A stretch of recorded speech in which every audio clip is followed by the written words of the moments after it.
For decades, the silver market has been treated as a sideshow to gold, liquid enough to absorb shocks and quiet enough to ignore.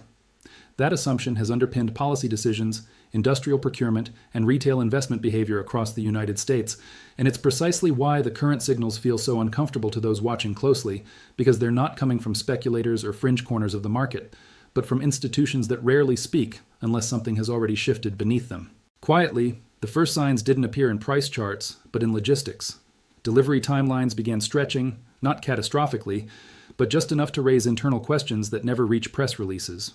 Retail buyers noticed back orders that lingered longer than usual, while wholesalers adjusted allocation language in ways that suggested caution rather than shortage. None of it, taken alone, looked alarming, yet the pattern emerging underneath told a more complex story that hadn't finished revealing itself. At the center of that pattern sat the U.S. Mint, an institution designed to operate without drama. When delays around silver products extended beyond routine explanations, it triggered attention inside procurement circles that understand how rarely this happens without upstream constraints. The Mint doesn't speculate, doesn't trade, and doesn't chase demand. It converts raw supply into sovereign product, and when that process slows, it hints at pressures that exist before the retail layer ever sees them. Official language remained measured, emphasizing operational realities rather than market conditions, but market behavior implied something else entirely. Distributors began acting as if supply certainty could no longer be assumed, adjusting inventory strategies in ways usually reserved for volatile commodities. The absence of urgency in public statements contrasted sharply with the subtle defensiveness in private allocation, creating a gap that suggested more was happening than anyone was prepared to articulate. Industrial demand complicated the picture further. Silver isn't just an investment metal in the U.S. economy, it's a critical input, quietly embedded in sectors that don't tolerate disruption. When industrial buyers start prioritizing continuity over cost, available data suggests they're responding to signals that don't show up in headlines. Those signals don't have to indicate a shortage to matter. They only need to imply uncertainty, and uncertainty alone can tighten a market faster than any single event. Historically, silver supply chains have relied on flexibility, with above-ground inventories smoothing over mismatches between mine output and demand. But recent market behavior implies that buffer may not be as elastic as once believed. When sovereign mints experience friction, it raises uncomfortable questions about where those buffers actually sit and who has effective access to them when conditions change. What makes this moment difficult to interpret is the lack of a single trigger. There's no declared crisis, no embargo, no abrupt collapse in production that can be neatly pointed to. Instead, there's a convergence of modest constraints, each manageable on its own, now intersecting in ways that amplify their impact. That kind of convergence rarely announces itself clearly, and by the time it does, the options to respond are already narrower.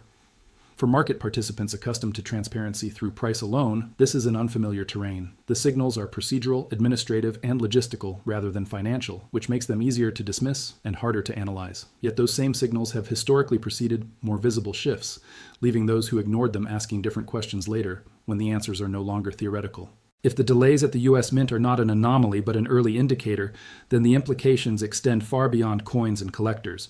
They point toward a system under quiet strain, where small inefficiencies begin to matter, and where confidence in uninterrupted supply becomes a variable rather than a given. And once confidence starts to erode, the next phase rarely unfolds where everyone expects it to. Behind closed doors, the conversation around silver has shifted from abundance to availability, a subtle but meaningful change in language. In procurement meetings and internal memos, the focus isn't on how much silver exists in the world, but on how much can actually be delivered on time, in the right form, and without cascading delays. That distinction rarely concerns retail buyers until it does, and by then the adjustment has already happened upstream. The U.S. Mint's operational constraints don't occur in isolation. It sits downstream from refiners, blank suppliers, and transportation networks that have all been operating with thinner margins for error than they once did. When any one of those links tightens, the effect compounds. Reports indicate that refiners have become more selective about contracts, prioritizing consistency and long-term relationships over spot flexibility, a behavior typically reserved for periods when optional supply is less reliable.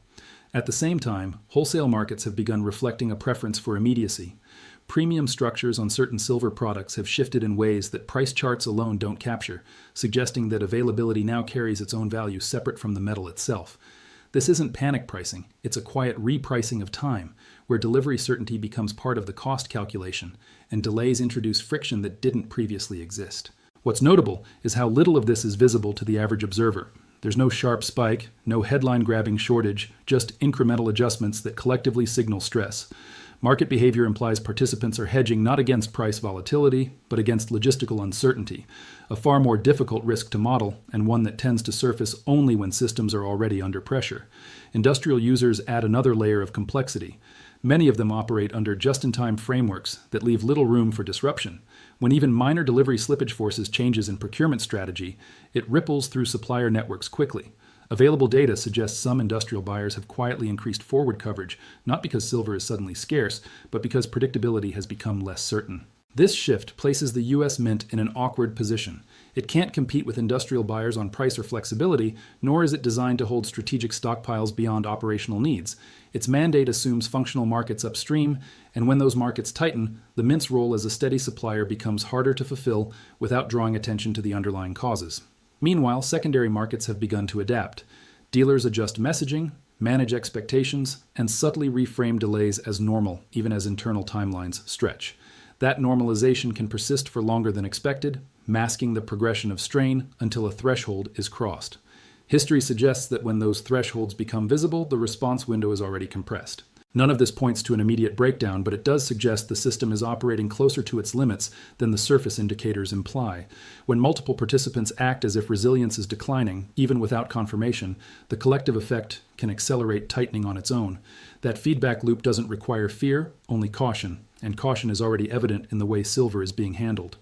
The question that remains unresolved is whether these behaviors are temporary adjustments or early adaptations to a more persistent condition.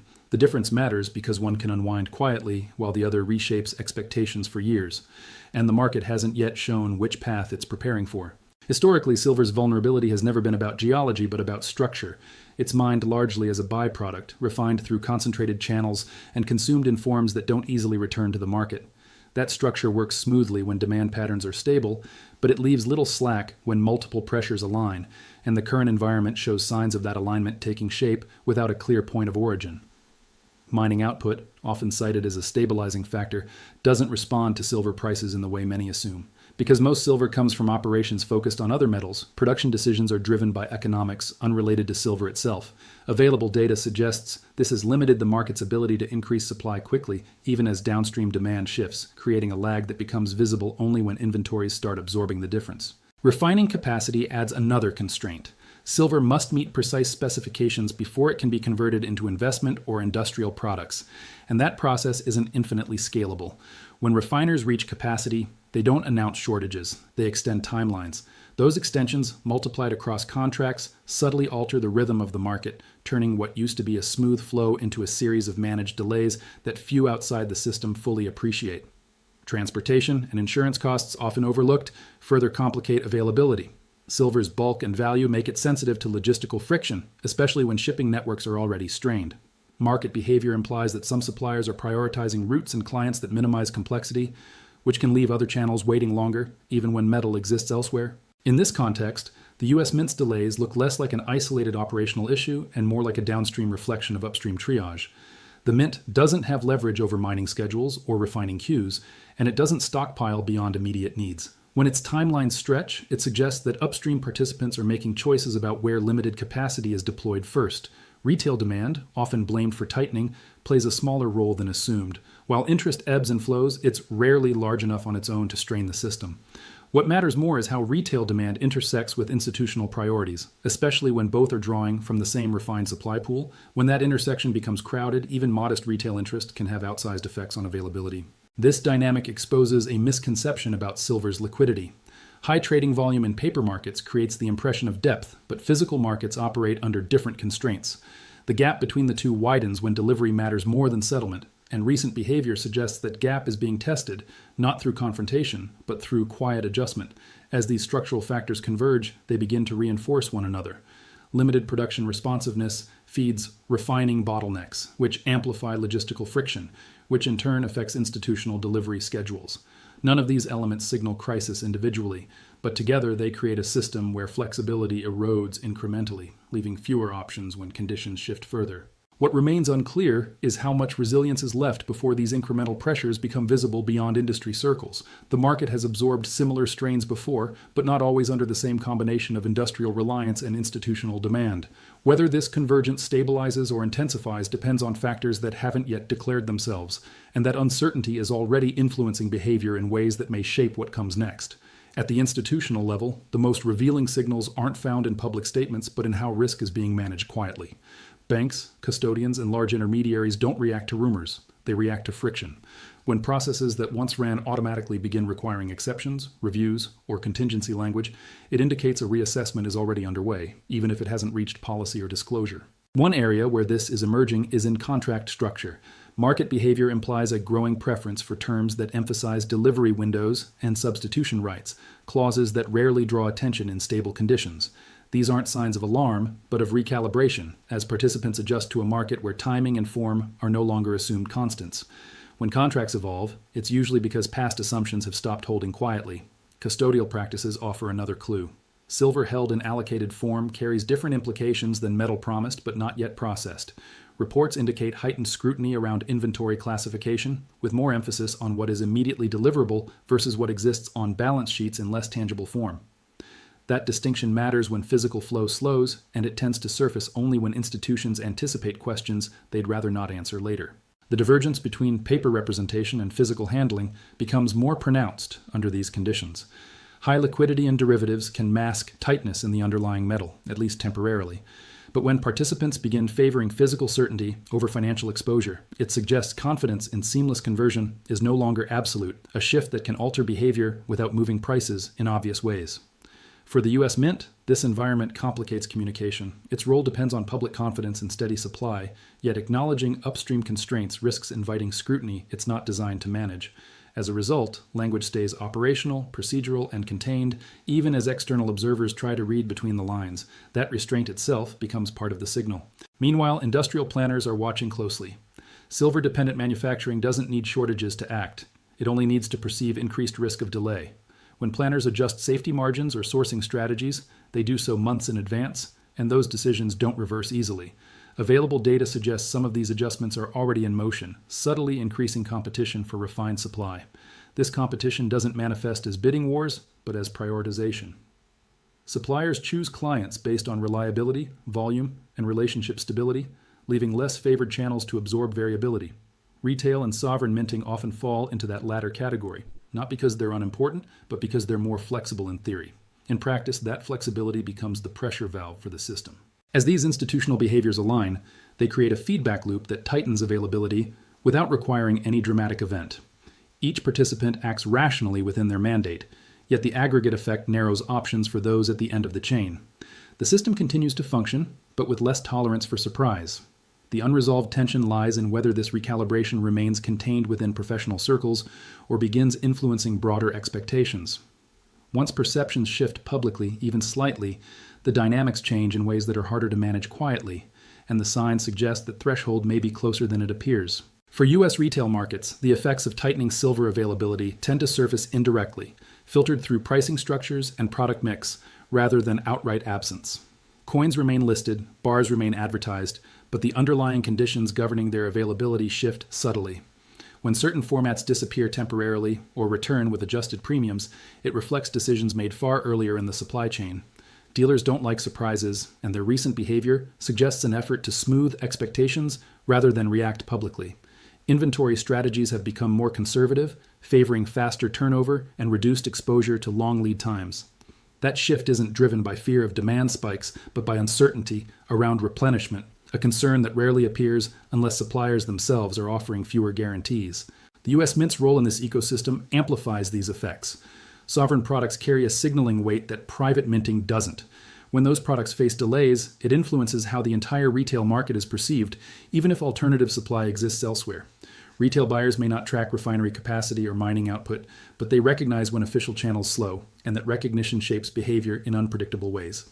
What complicates matters further is the uneven distribution of impact. Some regions and dealers experience minimal disruption, while others face persistent delays. That inconsistency can give the impression of randomness, but it often reflects prioritization decisions upstream.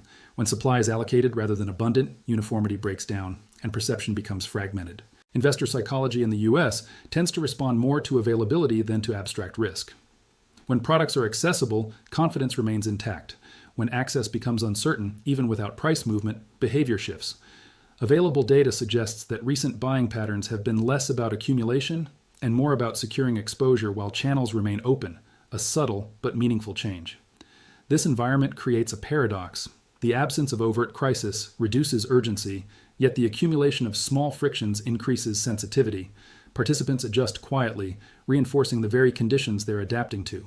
As more buyers accept longer waits or higher premiums as normal, the market recalibrates around those expectations, making reversal less immediate. Industrial users observe this retail layer as well, not because they compete directly, but because it offers a glimpse into physical flow. When sovereign and retail channels absorb variability, industrial planners gain temporary insulation.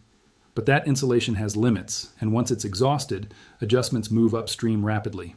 The broader implication is that the silver market's resilience is being tested in a way that doesn't lend itself to clear metrics. There's no single indicator flashing red, only a constellation of behaviors that, taken together, suggest diminishing slack. The challenge is that such tests often resolve themselves only after a new equilibrium forms, not before. Whether that equilibrium restores flexibility or locks in tighter conditions depends on responses still unfolding. Markets can absorb a surprising amount of strain quietly, but they rarely do so indefinitely. And the next shift may not announce itself through prices or headlines, but through another routine delay that feels just slightly harder to explain. At the macro level, silver's situation is complicated by forces that operate well outside the metal itself. Monetary policy, fiscal positioning, and broader commodity flows all shape how silver is treated within institutional portfolios. When those frameworks shift, silver often absorbs secondary effects rather than primary attention, and that's precisely what makes current conditions harder to read in real time. In the United States, elevated borrowing costs and tighter financial conditions have changed how inventories are financed. Holding physical metal ties up capital, and when financing becomes more expensive, tolerance for excess inventory declines. Market behavior implies that some intermediaries are running leaner positions, reducing the cushion that once absorbed timing mismatches between supply and demand. That cushion doesn't disappear dramatically. It thins until it's noticed only when needed. Global trade dynamics add another layer. Silver moves across borders in response to relative demand and currency conditions, and even modest shifts can redirect flow. Reports indicate that certain export channels have become more competitive, drawing refined silver toward markets offering steadier industrial offtake.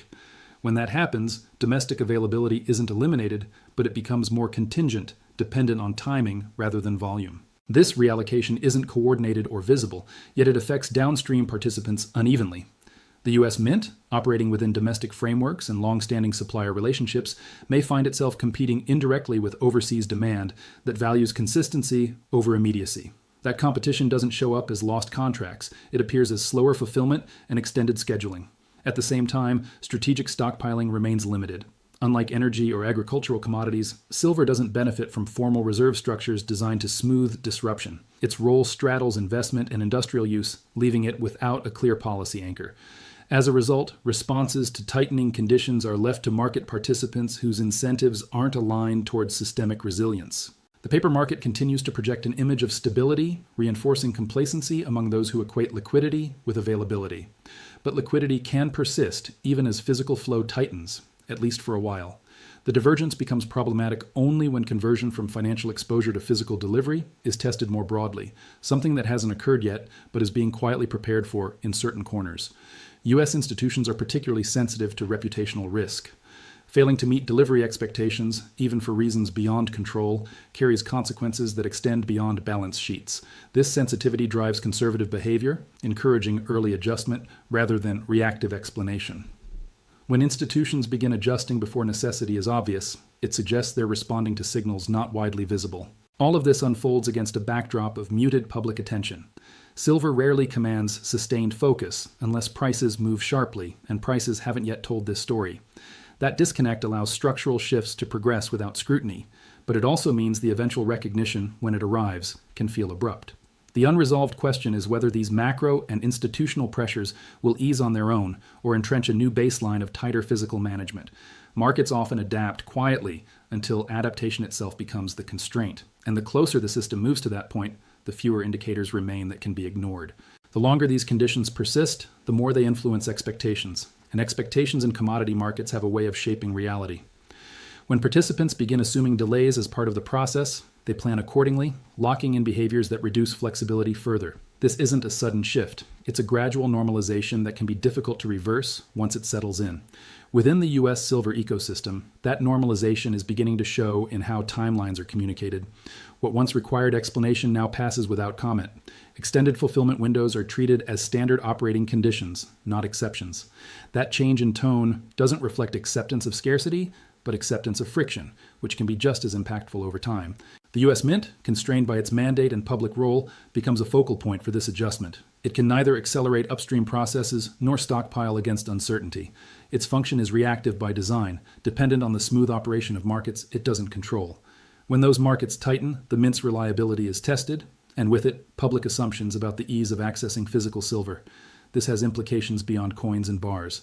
Sovereign minting plays a symbolic role in reinforcing confidence in market infrastructure. When that symbolism is weakened, even subtly, it affects how participants interpret other signals. Confidence doesn't collapse, but it becomes conditional, dependent on circumstances that were once taken for granted. Industrial demand continues to operate in parallel, largely insulated for now, but not unaffected. As suppliers prioritize long-term industrial relationships, discretionary channels absorb variability. That allocation logic persists as long as industrial demand remains steady, but it also concentrates risk at the margins, where visibility is lower and reaction times are shorter. Financial intermediaries are watching these margins closely. Their models don't rely on anecdotes. They rely on patterns. When patterns of delay and reprioritization persist across quarters, they influence assumptions about deliverability. Those assumptions, once adjusted, feed back into contract design, inventory policy, and risk tolerance, reinforcing the cycle. What makes this phase particularly opaque is the absence of stress signals that usually accompany tightening. No abrupt price spikes, no official warnings, no visible breakdowns. Instead, the market is absorbing strain through process, not price, a method that can continue longer than many expect, but not indefinitely. As more participants align their behavior around this quieter reality, the system becomes less responsive to improvement. Even if upstream conditions ease, downstream habits may not revert immediately. That lag can prolong tightness well after its original causes fade, creating a self-sustaining period of constraint. Whether the silver market in the United States is approaching that point remains uncertain, but the behaviors now embedded suggest preparation for a future that looks slightly less forgiving than the past. And when preparation becomes widespread, it often precedes changes that only become obvious once they've already taken hold. Historically, markets reveal their true condition not when stress appears, but when relief fails to restore what once felt normal. In the case of silver, even modest improvements in supply flow have not fully unwound the adjustments made over recent months. That persistence suggests the issue was never a single disruption, but a rebalancing that may not fully reverse.